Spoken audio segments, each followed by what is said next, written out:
அதனால் மனசை பத்திரமா பார்த்துக்கணுமா உடலை பத்திரமா பார்த்துக்கணுமானா மனசை தான் பத்திரமா பார்த்துக்கணும். மனசை உங்களுடைய கண்ட்ரோல் இல்லை, அங்கே என்ன நடக்குதுன்னு பார்த்தா போதும். நம்ம மனசை பத்திரமா பார்த்துக்கிறது நான் செல்ஃபாக கண்ட்ரோல் பண்ணுறதுக்காக கிடையாது. என் மனசில் நல்லதுக்காக கெட்டதுக்கான்னு பாருங்கள். நல்லது இருந்துச்சுன்னு சொன்னால் அந்த நல்லது அதிகரிச்சு கேளுங்க. என்னைவனே நீ எனக்கு நல்லது கொடுத்துருக்க, நல்ல எண்ணத்தை கொடுத்துருக்க, இந்த எண்ணம் வாழுங்காலமாக அதிகரிக்கணுமே மற்றவங்களை பற்றி. அல்லது எனக்கு கெட்ட எண்ணம் இருக்குது, இது வேண்டாம் இவனே என்னை மன்னிச்சு மீட்டு கொடுத்துரு, அதுவும் நீ வாழ வைக்கும் காலம் எல்லாம். இந்த கெட்டன வர வேண்டாம். நீ யாருக்கும் பொருளை கொண்டு அருளை கொண்டு கொடுக்கும் பொழுது அது ஏற்கனவே மனப்பகுதியை கொடு, ஆனால் எனக்கு மனசு கேட்க மாட்டேங்குது. இப்போ நீ வாழ வைக்கும் காலமெல்லாம் அந்த எண்ணம் எனக்கு வர வேண்டாம், கெட்ட எண்ணம் வர வேண்டாம். உங்ககிட்ட நன்மை அடையணும், என்கிட்ட மற்றவங்க நன்மை விளையணும். தீமைகள் இருக்கக்கூடாது, என் மூலமாக தீமை பரவும் கூடாது. நம்ம மூலமாக எந்த வகையிலும் தீமை பரவக்கூடாது. என் எண்ணங்களையும் சரி, என் பேச்சுகளையும் சரி, என் செயல்களையும் சரி, என் பார்வைகளையும் சரி, மற்றவங்களுக்கு தீமை பரவக்கூடாது, அது தொடரவும் கூடாது.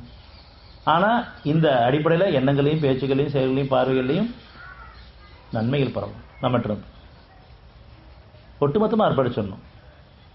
நம்முடைய வாழ்க்கை மற்றவங்களுக்கு நன்மையில் போய் சேரணும் அடிப்படையில் விருப்பத்தை வைக்கும் பொழுது அந்த கெட்டலை நீக்கப்பட்டோம். நன்மை விரும்புவது கெட்ட உணர்வுலாம் போயிடும்.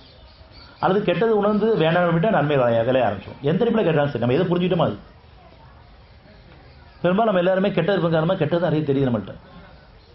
மற்றவங்கள்ட்ட கூட நம்ம குடும்பத்திலையும் சரி, நம்மளுடைய கணவன் மனைவி பிள்ளைங்கள் பெற்றவங்க அப்படிங்கிற எல்லா இருக்கிற குடும்பத்தாரில் கூட இருக்கிற பலவட்டவங்க கூட நம்ம நன்மையை பார்க்கக்கூடிய ஞானங்களை கேட்கறது இல்லை.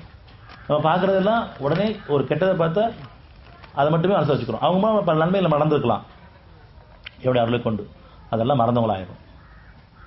ஒரு தப்பு நமக்கு எதிராக நம்ம புரிஞ்சு கூட தப்பாக இருக்கலாம், அல்லது அவங்க சில காரியங்களில் பலவீனத்திற்காம சில ஏற்பட்டிருக்கலாம். அதை மட்டுமே நம்ம பெருசுபடுத்துகிறோம். நீங்கள் பிடித்தால் கொடியுறுப்பு பிடிக்கிறீர்கள். இவ்வளோ காலம் நன்மையில் அடைஞ்சிருக்கீங்க, ஒருத்தருக்கு ஒருத்தர் இன்னும் அருளை கொண்டு நம்ம அனுமதியை கொண்டு, அதுக்கு கொஞ்சம் நினச்சி பார்த்தோன்னு சொன்னால் இந்த குற்றம் பெருங்குற்றம் ஆயிடாது. இறக்கம் வந்துடுவாங்க மேலே.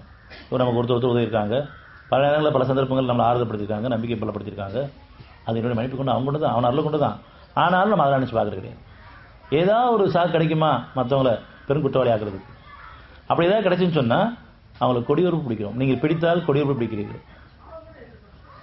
அப்படி பிடிப்பதன் காரணமாக அவங்க மன்னிக்கவே மாட்டேன்னு சொல்லும் பொழுது, மன்னிக்கவே முடியாதுங்கிற அளவுக்கு போகும்போது நம்ம மற்றவங்கள்ட்ட மன்னிப்பு கேட்கக்கூடிய ஒரு சூழ்நிலையையும் உருவாக்கலாம். எனக்கு ஒரு சந்தர்ப்பம் அமைக்கும் பொழுது மற்றவங்க மன்னிச்சு பழகுங்க, ஏன்னு சொன்னால் என்னுடைய பாவத்துக்கு பரிகாரமாக இது இந்த மன்னிப்பு தேவைப்படுது, நான் உங்களை மன்னிச்சு வாழ வச்சுட்ருக்கேன். மனித செய்யும் அக்கிரமங்களுக்காக இறைவன் உடம்பு பிடிச்சா ஒருத்தர் மிஞ்ச மாட்டோம் நம்ம எல்லாருமே. நான் உங்களை மன்னிச்சு வாழச்சும் என்னுடைய குணங்களை பின்பற்றுங்க, குடும்பத்தாரை மன்னிச்சு பழகுங்க, உங்களோட இருக்கும் பழகணும். ஆனால் மன்னிக்க முடியாது, மன்னிக்க மாட்டேன் அப்படின்னு நீங்கள் மனமோடு இருக்கும் பொழுது நம்ம மற்றவங்கள்ட்ட மன்னிப்பு கேட்கக்கூடிய சூழ்நிலை உருவாகும்.